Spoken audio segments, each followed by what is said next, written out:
Yeah, so I just recently got into the Game Gear. I mean, I don't have a big collection, I'm just getting started. I've got about 36 games, but I am finding the system to be highly underrated.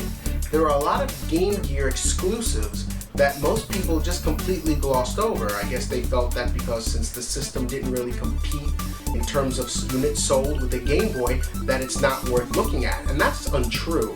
There are systems like this, like the Game Gear, like the Lynx, that are really filled. The libraries have lots of quality games, and I found the Game Gear library, finding the Game Gear library, to be really good for the most part. Of course, there are some watered down ports that don't really interest me, but for the most part, I'm finding a lot of games that are really good.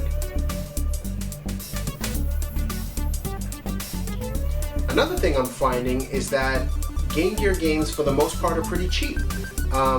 There are some titles that are going up there in price. I just recently lost on eBay a bid for Crystal Warriors that went for about $35 with box, manual, and everything. I don't think that was that expensive, but it was a little bit more than I was willing to spend at the moment, considering that I'd just gotten a couple of other games as well. So if I had been that game in isolation, I probably would have just bought it. But they're also creeping up in price, so that's why I'm trying to get all the ones that I want now before they get too expensive. I don't honestly know why there's all this interest in Game Gear all of a sudden. I mean, I'm surprised it took me this long to get into it, being a fan of the Genesis, Master System, Sega CD, 32X, and Saturn, and Dreamcast. It was the only Sega system that I never really got into. And I think that's because I'm not really a big handheld guy. Now I'm starting to get into handheld games, and that's because my kids both have 2DSs, and so we play a lot of Mario Kart and stuff together, and I'm starting to get accustomed to sitting there with a little screen, something that I never really like to do. I mean, when you have a 50-inch screen or a 27-inch Wago or whatever, you don't really want to sit there and look at a 1.5, 2-inch screen or whatever, 6-inch screen, whatever it is. And now I'm starting to appreciate that, and as I get accustomed to playing with the handheld, I'm actually becoming a lot more enthusiastic about the Game Gear and its library.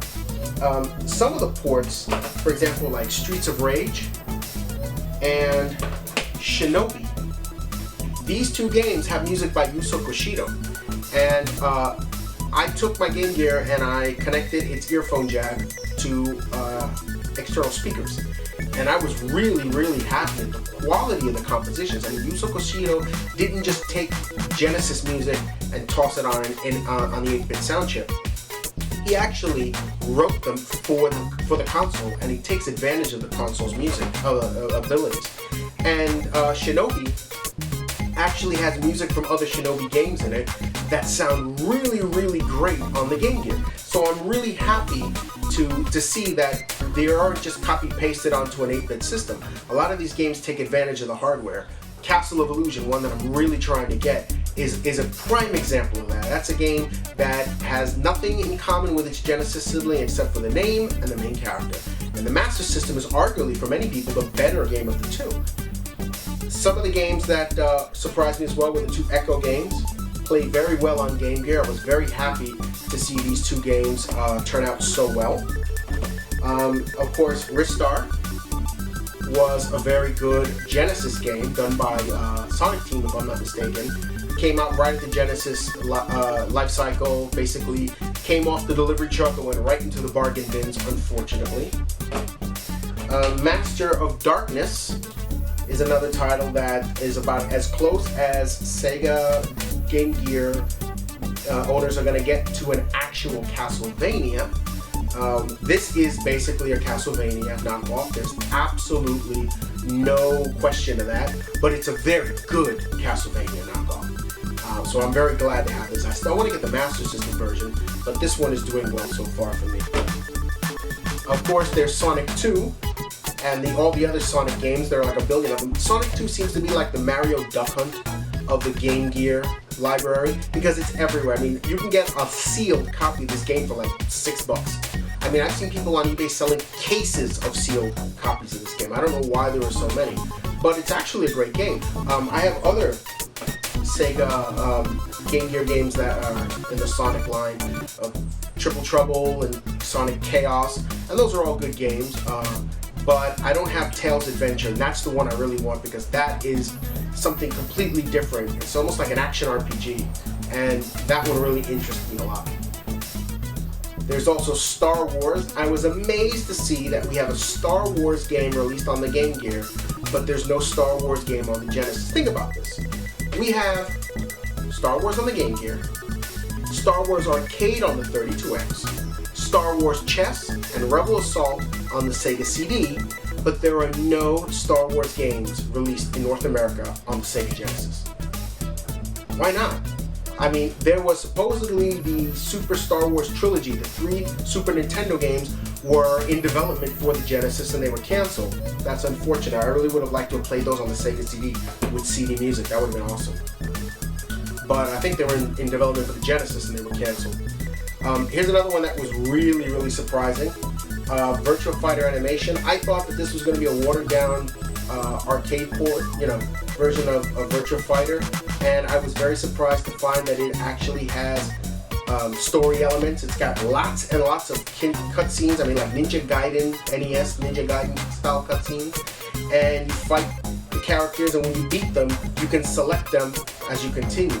And it played very well with 2 buttons, and it looks great, and the story and everything was really, really well done, so I was very surprised to see how good this one was. Very, very, very pleased with that one.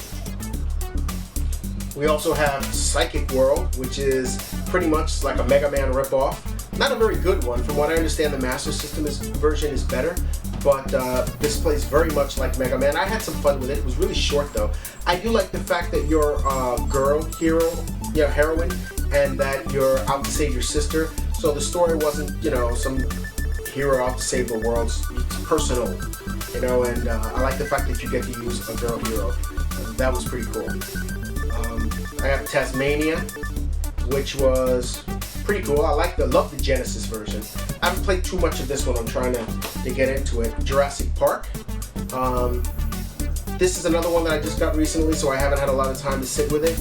But from what I played, it seems to be actually a little more interesting than the Genesis version. I don't know, it's because if I played the Genesis version so much that I'm kind of burned out on it. But this one seemed to be a lot more refreshing than the Genesis version for me. I also got Chicago Syndicate, which is absolutely horrible. I'm sorry, developers, but this game is horrible. I mean, he can't turn left. He can't turn left. Why can't he turn left? I mean, I love the fact that they were doing things with the Eternal Champion characters, but oh god, it plays horribly. Got World Series Baseball, which is good except for the fact that you can't hit anything. They field everything in this game. You are completely unable to field anything at all.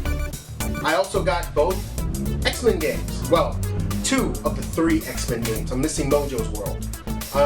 These were okay. They played decently. I've never been a major fan of Sega's X-Men games except for Clone Wars, which was awesome. But they play, pretty well. I mean, you only have 2 buttons, and I haven't played all that much of Game Master's Legacy, but I like this one better. From what I understand, this is the weakest of the 3. So I also have Joe Montana Football, which is very simple. Very simple. I don't have the gear-to-gear cable, so I can't play with 2 people, but then I don't know another person with a Game Gear. Although I have 2, so they could use mine, I guess. Gee, I have to lend them a Game Gear just to have somebody to play with. Oh my god. But there's no Super Tecmo Bowl on the Game Gear from what I know, so this will have to do. Here's one that surprised me a lot, Woody Pop. You notice how I've been using that verb a lot, surprise. It surprised me. Yes, because I haven't played a lot of these games, and I didn't expect them to be as engaging as they are. And this one, oh my goodness, this game should have come out in Genesis. I know it came out on Master System in Japan and even had a special controller, which we never got over here. But this game is awesome. This is like, this isn't a Breakout clone. This is like an Arkanoid clone. It's got power-ups and everything, but the cool thing is that when you finish the level, it lets you go left, up, or right. And depending on which way you go, the stages change. So you could potentially play the game going one direction, and then when you come back and play it again, you go another direction. They're totally different stages. So it was really, really cool. It's got 50 levels, and I like these, especially for portables. I like these just pick up and play. You don't have to really think about them. Just get into them really quick. Play them in spurts. I like that. And Woody Pop is a perfect example of that.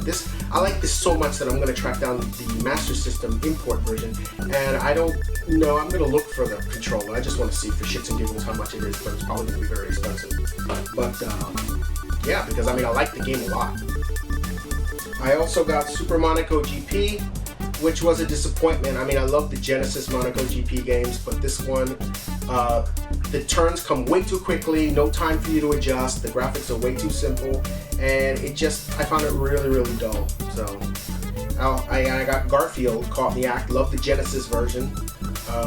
This one plays pretty much the same. The graphics are of course 8-bit, but the graphics in the Genesis one were exceptional. And if you ever get a chance to see the Genesis version of Garfield in S-Video or RGB, it will floor you. It's beautiful. The color and detail is just one of the most detailed Genesis games, crisp-looking Genesis games I've ever seen. And the Game Gear version actually emulates that look to a degree. It looks very sharp and very good for a Game Gear gamer. As good as you can get on that screen. But I was very happy that this one had retained all the fun and all the gameplay of the Genesis original. So basically that's it. I got a couple of more games like Sports Trivia, which is trivia about sports. That's it. And Pac-Man and others that may not be worth talking about that much. But yeah, I'm really, really trying to get into the Game Gear, trying to get these games little by little. I still need some big titles like Defender of Oasis and like Crystal Warriors and Shinobi 2 Silent Fury, which I really want because I want to play that Shinobi game really bad. But I'm working on it, and from now on I'll be incorporating the Game Gear games in my Mega Library updates. So look for those pretty soon, because I have a couple of games on the way, and the next video I do will probably be another Mega Game Library update. So get yourself a Game Gear, get yourself some games. They're cheap, they're fun. I mean, and this is cheap when I'm buying boxed complete games. If you just want the cartridge by itself, or even the cartridge and the manual, you can get most of these games. Even the ones that box cost $30-something, you can get them just the game and the manual by itself, like Ninja Gaiden, which is an awesome one. Which is another one I have, but I don't have the box for it. That game is brilliant. You know, you can get those games for each of these for like $8, $9. So get yourself a Game Gear, get yourself some games, and until next time, take care.